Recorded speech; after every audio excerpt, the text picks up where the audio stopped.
Hello guys, आज के इस वीडियो लेक्चर में हम आप लोग को ये बताएंगे कि नंबर ऑफ़ ऑनटो फंक्शंस कैसे कैलकुलेट करते हैं। और नंबर ऑफ़ ऑनटो फंक्शंस का आज मैं आप लोग को शॉर्टकट ट्रिक्स बता दूंगा, जिससे कि आप लोग ऑनटो फंक्शंस को अपने लाइफ में कभी ना भूलें।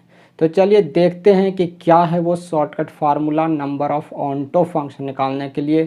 तो देखते हैं, फार्मूला की तरफ बढ़ते हैं और देख लेते हैं कि क्या है फार्मूला। तो देखिए, यहाँ पे हम लोग नंबर ऑफ़ ऑनटो फंक्शन का बात करेंगे। तो यहाँ पे देखिए, फंक्शन जो होता है उसका दो पार्ट होता है। एक पार्ट क्या होता है, एक पार्ट आपका डोमेन और सेकंड पार्ट क्या होता है, कोडोमेन होता है। ये आप सभी लोगों को मालूम है, अगर फंक्शंस पढ़े होंगे तो ये जानते होंगे कि ए को डोमेन और बी को हम लोग कोडोमेन कहते हैं। यहाँ पे कुछ इस टाइप का फिगर दिया हुआ है, ये आपका वेन डायग्राम से देखते हैं तो ये आपका हो गया डोमेन और बी हो गया कोडोमेन। अब देखिए, यहाँ पे बात करेंगे हम लोग ए से बी में ऑनटो फंक्शन डिफाइन करने का। तो ऑनटो फंक्शंस को मैं शॉर्टकट में बता दूं कि किसे ऑनटो फंक्शन कहते हैं। इस बात को पहले आप लोग समझ लें कि किसको हम लोग ऑनटो फंक्शन बोलते हैं। यहाँ पे ऑनटो फंक्शंस का मीनिंग होता है कि रेंज इक्वल टू कोडोमेन। तो सबसे पहले यहाँ पे देखिए, ऑनटो फंक्शन का मीनिंग होगा range of function equal to codomain of the function. अब देखिए, कोडोमेन किसको कहते हैं। यहाँ पे ए को आप डोमेन कह देते हैं और बी को आप लोग कोडोमेन बोल देते हैं। कोडोमेन का जो एलिमेंट है वो एलिमेंट ही मैपिंग में पार्टिसिपेट करता है। अब अगर ये इसका जितने भी एलिमेंट पार्टिसिपेट कर जाएंगे उसको रेंज कहते हैं।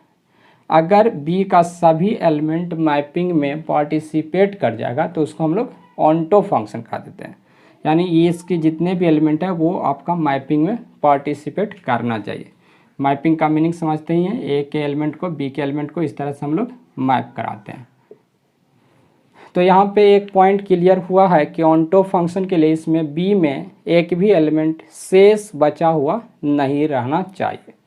अब देखिए, इसका मीनिंग है कि नंबर ऑफ एलिमेंट बी में कम होना चाहिए और ए में उससे ज़्यादा या उसके इक्वल होना चाहिए। तो फर्स्ट पॉइंट तो ये होगा कि नंबर ऑफ ऑनटो फंक्शन तभी डिफाइन कर सकते हैं जब number of element in A is greater than equal to होगा number of element in B से। तो ये केस में ही हम लोग का नंबर ऑफ ऑनटो फंक्शन मिलेगा।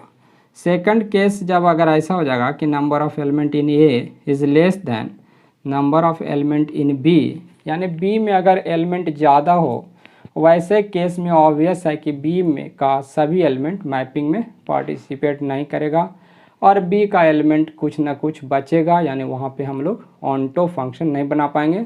वहाँ पे केवल एक टाइप का ही आपको फंक्शन मिलेगा और वो फंक्शन केवल इनटू फंक्शन होगा।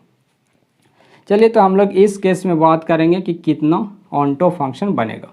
इस केस में तो आपका नंबर ऑफ ऑनटो फंक्शन 0 हो जाएगा, बनेगा ही नहीं नंबर ऑफ ऑनटो फंक्शन, यानी कि ऑनटो फंक्शन बनेगा ही नहीं तो नंबर ऑफ ऑनटो फंक्शन कितना हो जाएगा। तो इस केस में आपका 0 हो जाएगा। तो हम लोग फर्स्ट केस का बात करेंगे। लेट ऐसा देखिए, let number of element in A equal to M assume कर लेता हूँ, यानी डोमेन में कितने एलिमेंट, एम एलिमेंट एज्यूम कर लेंगे और कोडोमेन में एन एलिमेंट एज्यूम कर लीजिएगा। टोटल कितना एलिमेंट, एन एलिमेंट एज्यूम कर लेंगे। अब देखिए, जो शॉर्टकट फार्मूला जिसका हम लोग जिक्र कर रहे हैं, जिसका बात कर रहे हैं, वो फार्मूला क्या है अभी मैं बता दूंगा, तो आप लोगों को हमेशा के लिए वो फार्मूला याद हो जाएगा। बहुत ही सिंपल है, देखिए किस तरह से। Number of onto functions from A to B is equal to आपका जो होगा वो देखिए इस फार्मूला से हम लोग निकालेंगे। किस फार्मूला से, तो n to the power m कर लीजिएगा, माइनस कर लीजिएगा NC1 और फिर क्या करेगा n-1 to the power m। अब इसी तरीके से हम लोग को आगे बढ़ना, यहाँ पे प्लस फिर माइनस फिर यहाँ पे प्लस NC2 और यहाँ पे देखिए NC1 था तो n-1, यहाँ NC2 है तो n-2 to the power m। देखिए एक खास बात है कि पावर सभी जगह आपको सेम रखना है और इस तरीके से ये आगे सीरीज को आप बढ़ाते चले जाइएगा। कब तक सीरीज को आगे बढ़ाएंगे? तब तक कि लास्ट में जीरो नहीं मिलेगा। जब आपको जीरो मिल जाएगा उस समय सीरीज को ब्रेक कर देना है, यानी स्टॉप कर देना है। बस इतना सा ही बात आपको याद करना है नंबर ऑफ ऑनटो फंक्शन निकालने के लिए। तो ये कितना ईजी है, देखिए याद करना बहुत ईजी है। n to the power m, फिर n के बाद n-1, फिर n-2, फिर n-3, n-4, इस तरीके से। यहाँ NC0 मैं नहीं लिखा हूँ लेकिन यहाँ NC0 है, फिर NC1, NC2, NC3 dot dot dot. आप लोग NCR का मीनिंग समझते होंगे। NCR number of combination of n different things taken r at a time, जिसका वैल्यू क्या होता है factorial n by n-r into factorial r होता है। तो इस फार्मूला से आप कम्बिनेशंस का वैल्यू फाइंड कर सकते हैं और ये फार्मूला प्लस माइनस इस टाइप से चलता जाता है। तो यह number of onto functions from a to b निकालने का शॉर्टकट फार्मूला। ये फार्मूला से हम लोग अगर बनाएंगे तो हम लोग को परमुटेशन और कम्बिनेशन अप्लाई करने का ज़रूरत भी नहीं पड़ेगा, आपको याद करने की ज़रूरत भी नहीं पड़ेगी। अगर आप परमुटेशन में बहुत वीक हैं तब भी आप नंबर ऑफ ऑनटो फंक्शंस को कैलकुलेट कर सकते हैं, जो कि ऐसा क्वेश्चंस आपको जी मेन और एडवांस में पूछा जाता है। अगर देखिए तो इधर 2018 में भी इससे क्वेश्चंस पूछा जा चुका है। जी एडवांस के एग्ज़ाम में इंटीजर टाइप क्वेश्चंस वहाँ पे दिया गया था। उसके पहले 2016 में भी इससे क्वेश्चन पूछा जा चुका है।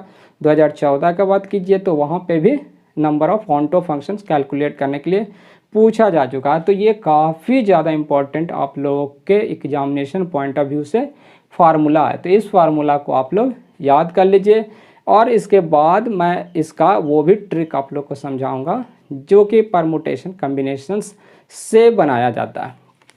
तो चलिए अभी हम लोग इसको देख लेते हैं। इस पर कुछ प्रॉब्लम बता देता हूँ और इससे जो भी प्रॉब्लम आता है वो देखिए किस टाइप का क्वेश्चंस आता है और कैसे उसको हम लोग बहुत ईजिली बना सकते हैं।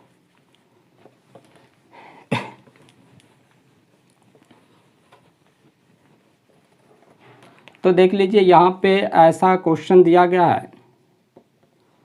f एक फंक्शन है जो a से b में डिफाइन किया गया है। यहाँ 1 2 3 और यहाँ पे 4 है आपका और इधर इस तरह से a b है और कह रहा है कि यहाँ पे नंबर ऑफ ऑनटो फंक्शन पता कीजिए। नंबर ऑफ ऑनटो फंक्शन बताना है। Number of onto functions equal to क्या होगा। तो यहाँ पे डोमेन में कितना एलिमेंट है 4 एलिमेंट, कोडोमेन में कितना एलिमेंट है 2 एलिमेंट। तो अब आप फार्मूला अप्लाई कर दीजिए, आपका क्वेश्चन सॉल्व हो जाएगा। 2 to the power 4 minus 2c1 2 minus 1 to the power 4 plus 2c2 2 minus 2 to the power 4। देखिए अगर 2 में से 2 को माइनस कीजिएगा तो यहाँ पे 0 हो जाएगा और मैंने बताया था आप लोगों को कि जब यहाँ 0 मिल जाएगा तो हम लोग सीरीज को वहीं पे रोक देंगे। तो इस तरीके से यहाँ ये आपका फार्मूला कंप्लीट हुआ, क्वेश्चन सॉल्व हो गया। बस इसको सिंप्लीफाई करना। 2 टू द पावर 4 हो गया 16 माइनस हो गया 2 और ये 1 पे पावर 4 1 तो 2 और ये आपका हो गया 0। इस तरह से नंबर ऑफ ऑनटो फंक्शन आपका 14 मिल गया। काफ़ी सिंपल है कि नहीं, कितना इजीली क्वेश्चन बन जाता है कि नहीं। तो इस तरीके से आप इस फार्मूला के हेल्प से ऑनटो फंक्शंस बना सकते हैं और आपको कुछ भी अलग टाइप का फार्मूला याद करने की इसमें ज़रूरत नहीं पड़ेगा। अब देखिए नेक्स्ट क्वेश्चंस भी मैं आप लोग को बता देता हूँ। इस टाइप का क्वेश्चन जो कि आपको जी एडवांस में इंटीजर टाइप क्वेश्चंस में 2018 में पूछा गया था। कैसा क्वेश्चन था तो देखिए इस टाइप का क्वेश्चन था। f एक फंक्शन है जो a टू b में डिफाइन किया गया है और a में आपको 7 एलिमेंट गिवन था, a1 a2 a3 a4 a5 और a6 और a7 और b में आपको इसी टाइप से आपको 5 एलिमेंट गिवन था, B1 B2 B3 B4 B5, तो ये आपका एलिमेंट गिवन है। अब नंबर ऑफ ऑनटो फंक्शन बताना था, number of onto function from A to B, तो क्या होगा नंबर ऑफ ऑनटो फंक्शन। तो देखिए किस तरीके से हम लोग निकाल सकते हैं। आप यहाँ समझ चुके हैं कि n का वैल्यू 5 है और यहाँ पे m का वैल्यू 7 है, यानी number of element in domain 7 element है और कोडोमेन में 5 एलिमेंट है। यहाँ पे एलिमेंट क्या होगा उससे कोई फ़र्क नहीं पड़ता, आपको number of onto function find करना। तो बस यहाँ पे फार्मूला आ गया n to the power m 5 to the power 7 minus 5c1 5 minus 1 to the power 7 plus 5c2 5 minus 2 to the power 7 minus 5c3 5 minus 3 to the power 7 और यहाँ minus के बाद plus 5c4 5 minus 4 to the power 7, इसके बाद हो जाएगा 0। बस यही है, इसी को सिंप्लीफाई कर लीजिएगा, आपका क्वेश्चन सॉल्व हो जाएगा। 5 और 4 to the power 7 plus 5c2 गया 10 इंटू 3 टू द पावर 7 पल माइनस यहाँ पे आ गया 10 और ये हो गया आपका 2 टू द पावर 7 और ये हो गया 1 और 5c4 हो गया 5। तो ये आपका आंसर है, इसी को कैलकुलेट कर लीजिएगा, सिंप्लीफाई कर लीजिएगा तो आपका आंसर निकल के आ जाएगा। तो इस तरीके से देखिए कितना इजी है, आप इस फार्मूला के हेल्प से लेंदी क्वेश्चंस को भी सिंप्लीफाई कर सकते हैं। चलिए मैं इसका सेकंड मेथड भी बता देता हूँ। ये फर्स्ट मेथड था जिससे आप बहुत ही ईजिली आप लोग number of onto function calculate कर सकते हैं। आई होप कि ये कंसेप्ट आप लोग के दिमाग में एकदम बैठ गया होगा, बहुत अच्छा से समझ गए होंगे। अभी हम लोग इसका सेकंड जो तरीका है वो भी मैं बता दूं, लेकिन वो तरीका परमुटेशन कम्बिनेशन का है। बहुत सारे स्टूडेंट्स के साथ क्या होता है कि PNC यानी परमुटेशन कम्बिनेशन टॉपिक को स्किप करना चाहते हैं, छोड़ देना चाहते हैं, लेकिन वो ये नहीं जानते हैं कि अगर वो IIT का तैयारी करते हैं तो IIT के लिए बहुत ज़्यादा यानी सबसे ज़्यादा इम्पोर्टेंट टॉपिक अभी के समय में, मॉडर्न समय में, यानी कि अभी जो एडवांस टाइम जो चल रहा है जिसमें IIT जो है वो हमेशा जी मेन हो या जी एडवांस हो उसमें PNC के कंसेप्ट को मिक्स करके ही क्वेश्चंस को फ्रेम करता है। आपको डिफरेंट टॉपिक्स के क्वेश्चंस आपको PNC मिक्स करके मिल जाएगा। तो चलिए हम लोग PNC के कंसेप्ट से भी ऐसे क्वेश्चंस को बनाने के लिए सीखते हैं, और जब उसको आप समझ जाएगा तो आपको ये फार्मूला भी याद करने की कोई ज़रूरत नहीं। उसमें बस आपको ये जानना होगा कि how to distribute things into group, कैसे हम लोग डिफरेंट थिंग्स को डिफरेंट ग्रुप में और डिफरेंट थिंग्स को आइडेंटिकल ग्रुप में डिस्ट्रीब्यूट करते हैं। तो चलिए उस कॉन्सेप्ट से मैं इस क्वेश्चंस को बता देता हूँ, समझा देता हूँ आप लोगों को, ताकि आप लोग उस मेथड का भी यूज़ करके ऐसे क्वेश्चंस को बहुत आसानी से बना सकें। तो देखिए ऐसा क्वेश्चंस जिसको हम लोग यहाँ पे देख रहे हैं कि एक फंक्शन है जिसमें एलिमेंट इस तरह से दिया हुआ है, 4 एलिमेंट है A1 A2 A3। चलिए इस क्वेश्चन से ही स्टार्ट करते हैं। 3 एलिमेंट ले लेते हैं, यहाँ पे 2 एलिमेंट 1 2 है और यहाँ पे हम लोगों को नंबर ऑफ ऑनटो फंक्शन पता करना। अब देखिए नंबर ऑफ ऑनटो फंक्शन को पहले आपको और अच्छे से समझना होगा इस मेथड के लिए। तो उस मेथड में तो आपको क्या करना था, कुछ भी नहीं समझना था, लेमैन की टाइप, लेमैन के जैसा केवल फार्मूला अप्लाई कर देना था, कुछ नहीं सोचना था, एकदम ब्लाइंडली केवल फार्मूला में रखना था, आपका रिजल्ट मिल जाता। लेकिन इस मेथड में ऐसा नहीं है।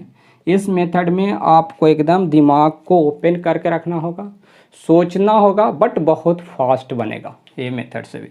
तो चले यहाँ पे देखिए, ऑनटो का मीनिंग होता है कि इधर का एक भी एलिमेंट बचना नहीं चाहिए, साथ में इधर के एलिमेंट को इधर मैप कराना। तो ऐसा सोचिएगा कि इधर 2 प्लेयर है और इधर 3 बॉल है। 3 बॉल को 2 आदमी के बीच में यानी 2 प्लेयर के बीच में डिस्ट्रीब्यूट करना है। इस तरह से डिस्ट्रीब्यूट करना है कि कोई भी आदमी बचना नहीं चाहिए, यानी सभी आदमी को, यानी दोनों आदमी को कुछ ना कुछ बॉल मिलना चाहिए, यानी कम से कम एक बॉल मिलना चाहिए। A1 A2 A3 को हम लोगों ने बॉल एज्यूम किया है, अब 1 2 को प्लेयर। चलिए, इसका मीनिंग ये हुआ कि हम लोग को 3 थिंग्स को 2 जगह पे डिस्ट्रीब्यूट करना। तो आप ऐसा कर सकते हैं, 3 थिंग्स है आपके पास, उसको आप डिस्ट्रीब्यूट कर सकते हैं 1 2 के हिसाब से, यानी एक को 1 दीजिएगा, दूसरे को 2 दे दीजिएगा, तब 1 थिंग प्लस 2 थिंग्स 3 थिंग्स हो जाएगा। क्या और कोई दूसरा तरीका भी है डिस्ट्रीब्यूट करने का? तो नहीं, अब तो हम लोग कोई और तरीका है ही नहीं। तो इस तरह से 3 थिंग्स को 2 जगह पे डिस्ट्रीब्यूट करने का, जिसमें एक ग्रुप में 1, दूसरे ग्रुप में 2 थिंग्स देंगे, कितना तरीका होगा? Factorial 3 divided by factorial 1 into factorial 2। अब देखिए, ये 2 प्लेयर है तो प्लेयर आपस में इंटरचेंज हो सकता है, इसीलिए आपस में प्लेयर को फैक्टोरियल 2 तरीके से आप इंटरचेंज कर दीजिएगा। तो इस तरीके से आपका फैक्टोरियल 3 रिजल्ट आ जाएगा, यानी 6 आंसर हो जाएगा। तो यहाँ पे number of onto function equal to आपका आ गया 6। नंबर ऑफ ऑन्टो फंक्शन आ गया 6। ये काफ़ी इजी लगा होगा, लेकिन इसके लिए हम लोग डिस्ट्रीब्यूशन का कॉन्सेप्ट लगाए हैं, परमुटेशन कॉम्बिनेशन का कॉन्सेप्ट इसमें इन्वॉल्व किए हैं। तो ये काफ़ी इजी है और काफ़ी ज़्यादा यूजफुल है। देखिए, इसको मैं फार्मूला से भी बना के दिखा देता हूँ। एन का वैल्यू यहाँ पे 2 है और एम का वैल्यू 3 है।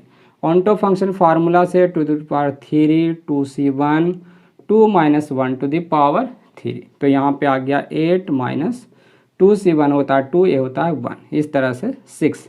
तो फार्मूला से भी ये काफ़ी आसानी से बन गया, साथ में ये परमुटेशन कॉम्बिनेशन का मदद से भी बन गया।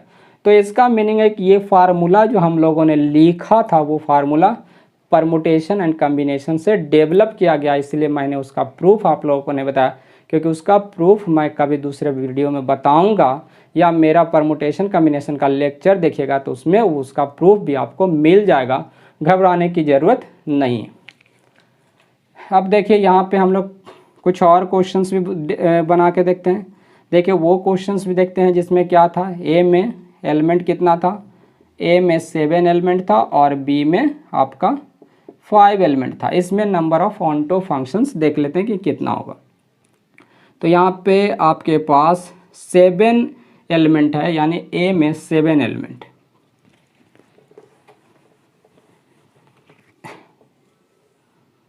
ए में आपके पास 7 एलिमेंट है, A1 A2 A3 dot dot A7। B में 5 एलिमेंट है, B1 B2 B3 B4 और B5। और आप लोगों को यहाँ पे बना लेना है नंबर ऑफ ऑन्टो फंक्शन कितना होगा। इसका मीनिंग ये हुआ कि नंबर ऑफ ऑन्टो फंक्शंस का मीनिंग क्या होता है, number of ways to distribute 7 different things into 5 different players, यानी 7 डिफरेंट थिंग्स को 5 प्लेयर्स के बीच में डिस्ट्रीब्यूट करना। अब देखिए, 7 थिंग को 5 जगह पे कैसे डिस्ट्रीब्यूट कर सकते हैं, तो ऐसा कर सकते हैं। और यहाँ पर डिस्ट्रीब्यूशन में एक रेस्ट्रिक्शन होता है कि सभी प्लेयर को कम से कम 1-1 मिलना चाहिए। अगर सभी को 1-1 नहीं दीजिएगा, इसको सपोज कीजिए छोड़ दीजिएगा, तो ये बच जाएगा, तो ये इनटू फंक्शन बन जाएगा। इसलिए सभी को कम से कम 1-1 आपको देना है। चलिए, तो मैं दे देता हूँ सबको 1-1 1 1 1 1। अब देखिए, मैं 4 लोगों को 1-1 थिंग्स दिया, बाकी जो बच गया 3 थिंग्स, वो लास्ट वाले यानी किसी एक को 3 थिंग्स दे देना है, किसी एक को 3 थिंग्स देना है। तो ये एक तरीका डिस्ट्रीब्यूशन का हो सकता है। और तो चलिए, इसमें और दूसरा तरीका क्या हो सकता है, उसको भी निकाल लीजिए। यहाँ पे सेकंड तरीका हो सकता है 1 1 1, और यहाँ पे 2 बॉल और 2 बॉल, ऐसे कर लीजिए। तो यहाँ पे 4 और 3 7, यहाँ पे 4 और 3 7। तो 7 थिंग्स को 5 लोगों के बीच में डिस्ट्रीब्यूट करने का तरीका, जितना तरीका होगा उतना ही नंबर ऑफ ऑन्टो फंक्शन होगा। तो चलिए, यहाँ पे डिस्ट्रीब्यूशन का तरीका क्या हो जाएगा, factorial 7 y factorial 1 factorial 1 factorial 1 factorial 1 पे पावर यानी 4, इस तरह से फैक्टोरियल 3। अब देखिए, यहाँ पे एक इम्पॉर्टेंट बात है कि ये चारों आइडेंटिकल ग्रुप है, तो फैक्टोरियल 4 से डिवाइड कर देंगे। साथ में क्या है कि टोटल 5 प्लेयर है, 5 प्लेयर आपस में इधर उधर इंटरचेंज हो सकता है, तो फैक्टोरियल 5 से मल्टीप्लाई कर देंगे।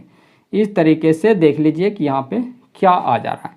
तो यहाँ पे टोटल देख लीजिए क्या आ जाएगा, तो यहाँ पे हम लोगों को मिल जा रहा है फैक्टोरियल 7 इंटू फैक्टोरियल 5, इसको कैंसिल कर सकते हैं तो यहाँ 5 बच जाएगा, या factorial 5 by factorial 3 into factorial 4। ये आपका यहाँ पे नंबर ऑफ बेज हो गया। इसको भी कर लेते हैं simplify. Factorial 7 divided by factorial 1 पे पावर 3 और फैक्टोरियल 2 पे पावर 2। और यहाँ पे देखिए ये 3 आइडेंटिकल ग्रुप, तीनों थिंग्स यानी यहाँ पे आइडेंटिकल ग्रुप है और यहाँ 2 आइडेंटिकल ग्रुप है। 3 आइडेंटिकल 2 आइडेंटिकल, 3 आइडेंटिकल से डिवाइड यानी फैक्टोरियल 3 से डिवाइड करना है, फैक्टोरियल 2 से भी डिवाइड कर देना है, एंड टोटल 5 डिफरेंट थिंग्स को आपस में फैक्टोरियल 5 से मल्टीप्लाई कर देना। तो इस तरह से total number of onto function यहाँ पे आपको मिल गया। Total number of onto functions equal to factorial 7 into factorial 5 by factorial 3 into factorial 4 अब प्लस, देखिए यहाँ पे केस है कि आइदर इस तरीके से डिस्ट्रीब्यूट कर सकते हैं या इस तरीके से। तो जब कभी भी केस होगा तो दोनों केस को या तीनों केस को, जितने भी केस आएंगे उसको ऐड करना होता है। तो यहाँ ऐड कर दीजिएगा factorial 7 into factorial 5 divide by factorial 2 का होल स्क्वायर फैक्टोरियल 3, यहाँ पे फैक्टोरियल 2 है तो फैक्टोरियल 2 का होल क्यूब यहाँ पे आ गया। तो इस तरीके से देखिए ये काफ़ी इजी हो गया है और इसमें वो जो फार्मूला दिख रहे थे उस फार्मूला के जैसा कैलकुलेशन यहाँ पे नहीं आया, तो यहाँ पे कैलकुलेशन भी थोड़ा इजी लग रहा। इसको कैलकुलेट भी हम लोग आसानी से कर सकते हैं। तो कैलकुलेशन करने का मन है तो कैलकुलेशन कर भी सकते हैं या फिर आंसर को इसी फॉर्मेट में रहने भी दे सकते हैं, वो according to your options depend करता है। ऑब्जेक्टिव क्वेश्चंस बनाते रहिएगा तो वहाँ देख लीजिएगा कि किस तरह का ऑप्शन दिया। सिंप्लीफाई करके अगर देगा तो सिंप्लीफाई कर लेंगे, और अगर इसी टाइप का ऑप्शन होगा तो इसी टाइप से छोड़ देंगे। तो चलिए, आई होप कि आपको लोगों को ऑनटो फंक्शंस निकालने वाला ये कंसेप्ट काफ़ी ज़्यादा इंटरेस्टिंग और मज़ेदार लगा होगा। इसी टाइप का वीडियो और देखना चाहते हैं और चैनल पे नए हैं तो चैनल को लाइक सब्सक्राइब कर लीजिएगा, और इस टाइप के कंसेप्ट अपने दोस्तों में भी शेयर कीजिए, उनको भी बताइए कि ऑनटो फंक्शंस को हम लोग इतनी आसानी से निकाल सकते हैं, इसमें किसी तरह का कोई दिक्कत नहीं है। तो चलिए आज के लिए बस इतना ही, मिलते हैं आप लोग से नेक्स्ट लेक्चर में, तब तक के लिए बाय।